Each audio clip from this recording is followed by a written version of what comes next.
Hello, and welcome to the Small Print Podcast with me. I'm Elise from Roulette Reader, I'm Dawn from Bang Bang Books. and today we are going to discuss the fabulous books that are coming out next year that we're really excited about. We've got quite a wide range of books, from debut authors to book number twos to last book in series. So let's get started. We're going to start with the first category, which is debut authors. Would you like to go first? Okay, I only have one. Mhm. So mine is Assassin's Heart by Sarah Ayers. Ayers? Yeah, that's an interesting last name. Ayers? Okay. It is supposed to be Romeo and Juliet meets Game of Thrones. Um, I enjoy both of those things, so perhaps I will enjoy this too. So yeah. Bam. It does sound Maybe. cool, and it has a cool cover too. My first debut book is These Vicious Masks by Taryn Shanker and Kelly Zekas. Yet another comparison. I really hate these, but they are helpful. This is hailed as Jane Austen meets the X-Men. I have no idea how they will mix the two. Literally no idea. But apparently it's happening. So I'm really excited about that. So I love Jane Austen. I'm a huge Jane Austen fan. And then my next debut is A Star-Touched Queen by Roshani Chokshi. I love Indian culture. It actually kind of reminds me of The Kiss of Deception in that she goes on this like kind of epic journey, that kind of thing. She has to get married, but then she doesn't want to, that sort of thing. It's a very epic fantasy, and I'm excited because I love that. Save Me, Kurt Cobain is my next debut. It's by debut author Jenny Manzer. It basically answers the question, what if Kurt Cobain was not only alive, but was possibly your long lost father? And I love Kurt Cobain. His death is still to this day shrouded in such mystery and controversy. So that got me right away. I found that book incredibly must read it. And then last for my debuts is The First Time She Drowned by Carrie Kletter. This has a lot of We Were Liars vibes. Unhealthy relationship with her family, except right off the bat, you know that she has a mental illness. So she's thrown in an institution because she doesn't, for a reason that she didn't, for a crime she didn't commit. Sorry, couldn't get that out. And wants to strike out on her own after she gets out of the institution. And it just sounds crazy. Lots of ups and downs, lots of family intrigue. A couple of those I have on my to read list, but I wouldn't necessarily say I'm excited about it, so I didn't. It's just because there's nothing else to read, and that sounded interesting. Indeed. So, yeah. So we'll move on to standalone books or first book in a new series. Okay, so my first one is Down with the Shine by Kate Karis Quinn. Her previous books were One Little Piece and Don't You Forget About Me. She is a weird YA writer. Her books are weird, and you always have to read them with other people. And I really enjoy weird YA because it tends to be original and different. Sometimes you get sick of reading the same romance, the same high fantasy, the same thing. So, yeah. Mm-hmm. So that's why I'm excited about that one. And my next one is The Passion of Dulce by Julie Berry. Her previous book was The Truth That's in Me. I enjoyed that one. I love that book a lot. Yeah. This one is historical fiction / fantasy. It's set in medieval France. So yeah, I'm excited about those two. Julie Berry is like the literary version of M. Night Shyamalan. Like going one way, and then bam, out of the blue, there's this major twist. I don't know. That's kind of what she reminded me. Her book, The Truth That's in Me, was also the first book I ever read in second person, which was some getting used to, but I enjoyed it. She pulled it was different. Off. Yeah. Mm-hmm. All right. My first book is Rebel of the Sands.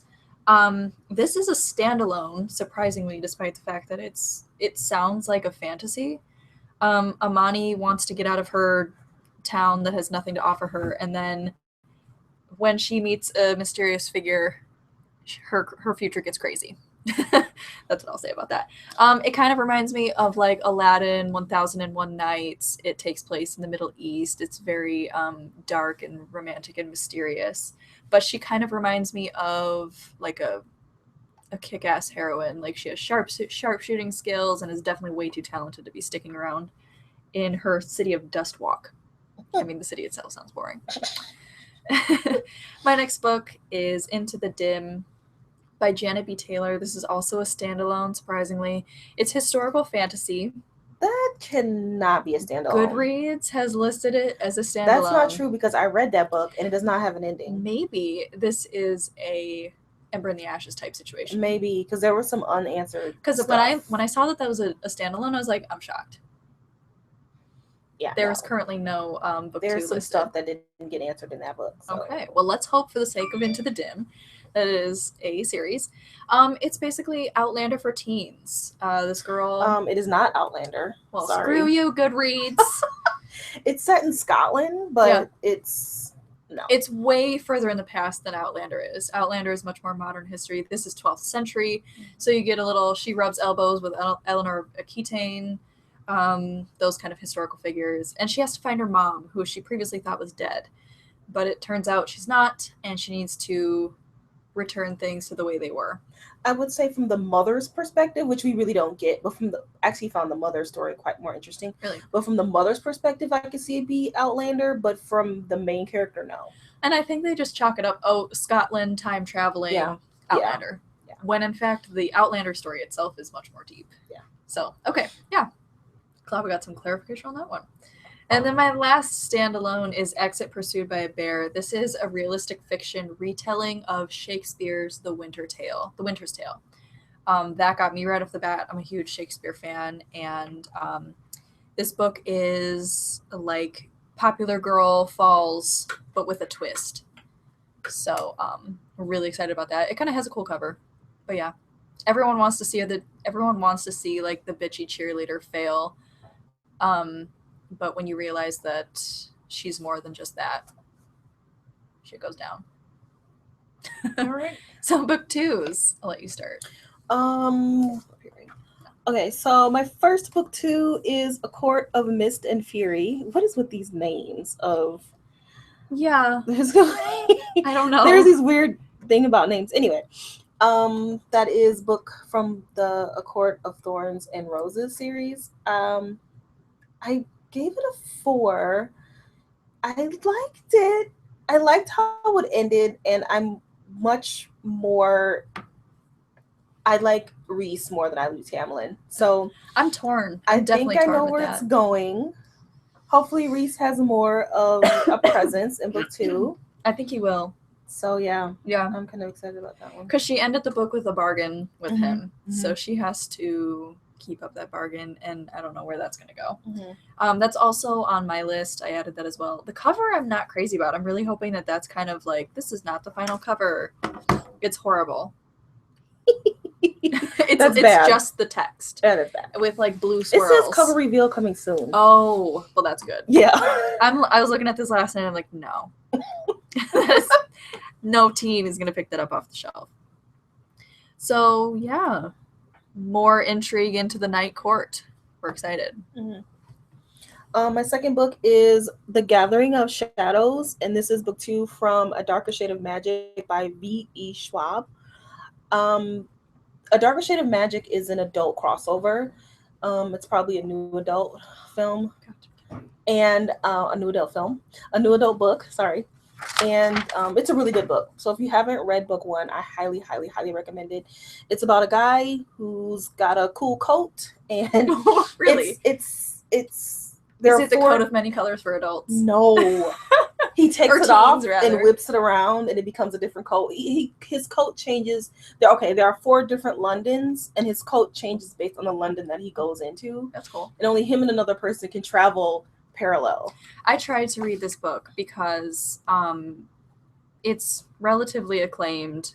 It's really well written from what I read, and it's dense though. Like, I was not prepared for the density of this book. The language was confusing to me, which is weird because I like to read, Yeah, there was a lot going on. I mean, there are 4 Londons that are happening. Yeah, so the time was confusing to me. Yeah, for some reason I just couldn't.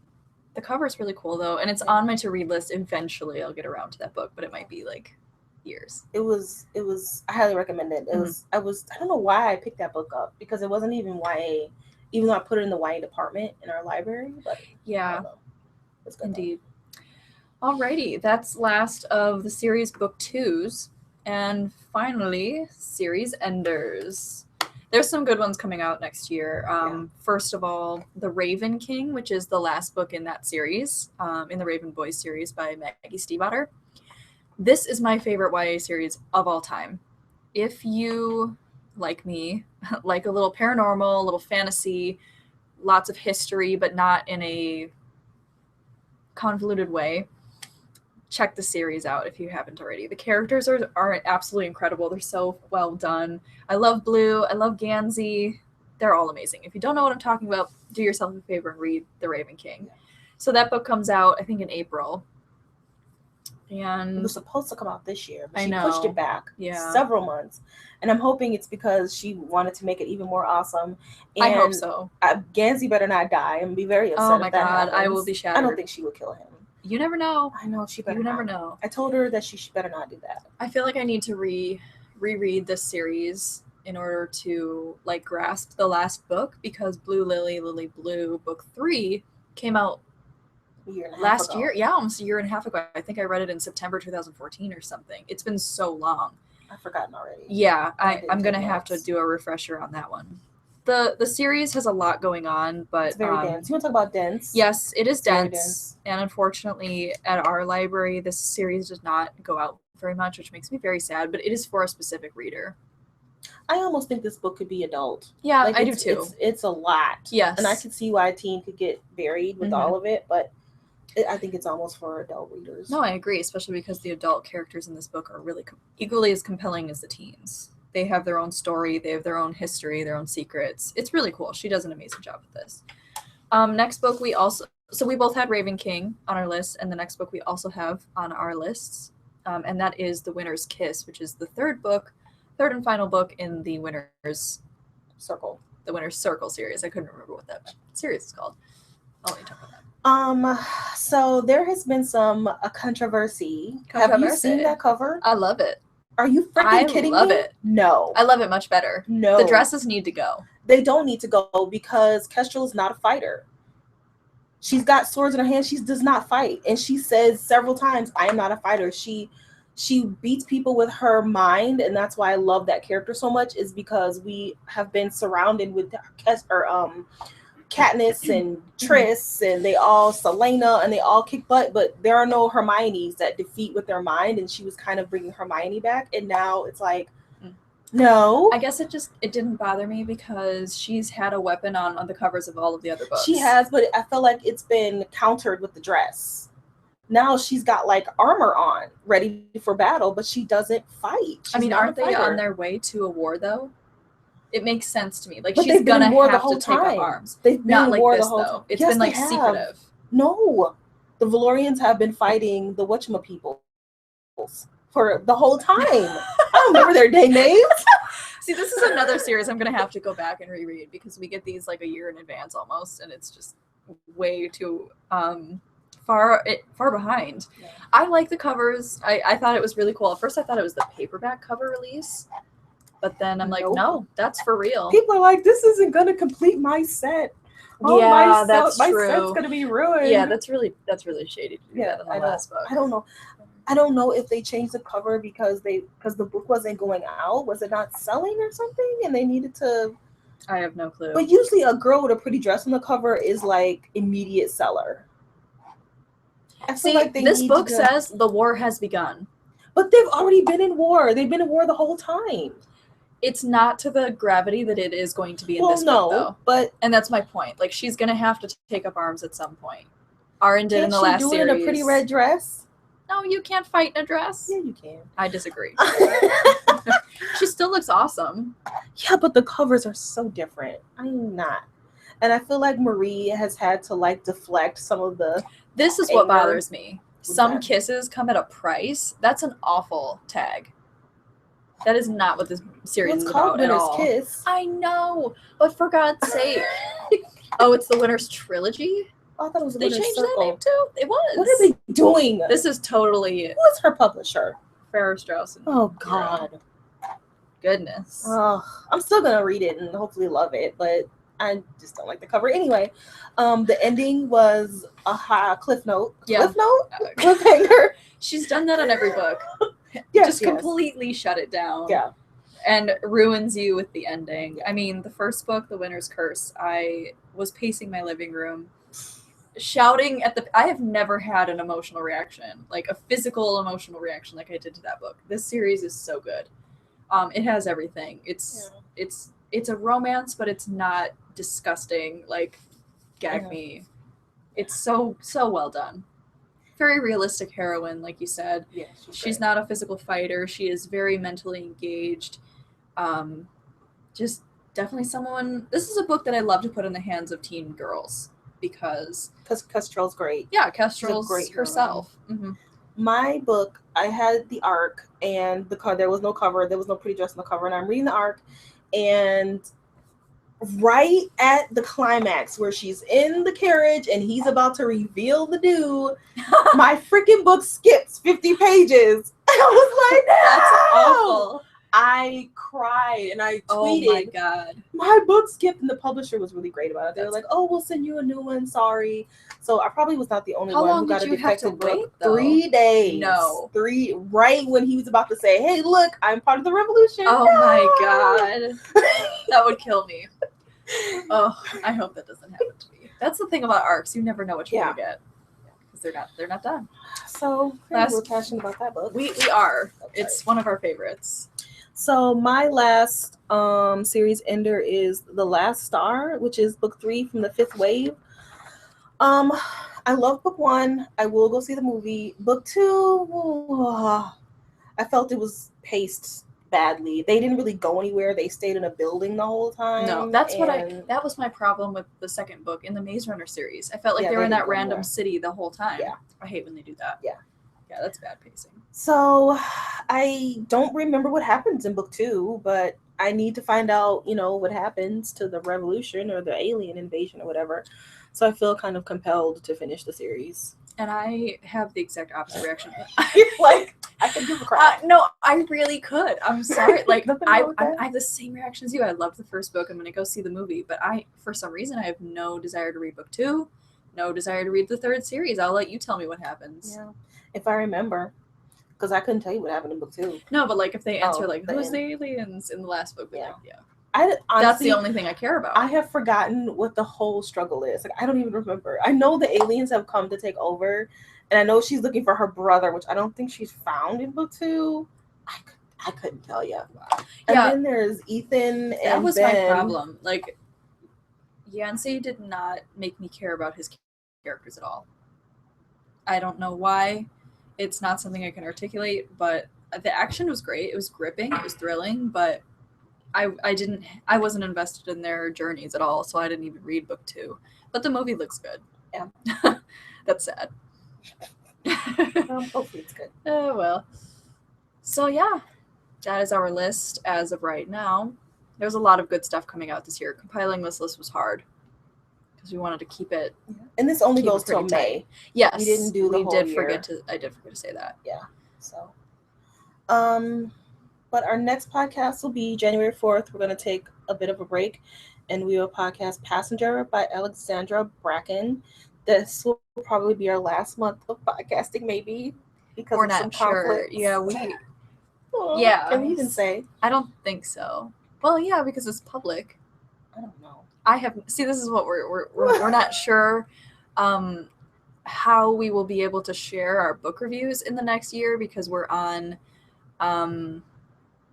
some things that decide like book titles and selection committees. Yeah. There's some conflict of interest. There's some conflict of interest. So we may not be able to do new books anymore. If we do podcasts, it might be older stuff, or I have no idea. We're not sure. Yeah, we're gonna have to brainstorm. So January will be our last month of podcasting. Officially, yeah. So, all right. Thanks to those of you who have listened to us so far. We're hoping that we can keep it going because we're both bloggers. We're both very active on social media, and it's going to suck if we have to stop for a whole year because Yeah. of this committee. But once we get that squared away and straightened out, just follow our Twitters. We'll let everyone know. Okay. If I could If we tweet can. anything, Yeah. God, I can't do that. I know, I it's can't even weird. really blog anymore. So, not new You books. definitely can't. I cannot blog anymore. I'm on a different committee that looks backward, so I can still read and talk about books that are published ahead of time. So, yeah. All right. I would love to say I could do like middle grade if I didn't hate middle grade so much. You just haven't found the right book. No, I just don't like it. Middle grade could either be like extremely dark or like 10-year-olds can't do that, and I cannot wrap my brain around a 10-year-old doing that. It's hard enough seeing a 16-year-old doing that. Mm. Unless it's like, Harry Potter I've been able to get through. That's about it. Mm. I like The Monster's Call. That was good. But once again, it was so sad. Mm-hmm. That was my first middle grade book, and I'm like, oh, she's gonna live. Nope. No. So I was like, I can't handle this. This is too heavy. Yeah. Can't do it. I've read some good middle grade, so I don't have a bad taste of it in my mouth. I like it. I don't really like to read it that often, but it's not something I detest. I'd like to read more of it. That was one of my goals for next year, but I think this committee literally just threw everything out the window. Yeah. Because I'm going to have to read for that. So, all we'll right. see. Well, yes, thank you for joining us again in our small print podcast. We'll see you January 4th at 1:30 Central Standard Time, where we'll talk about Passenger by Alexandra Bracken. We'll see you then.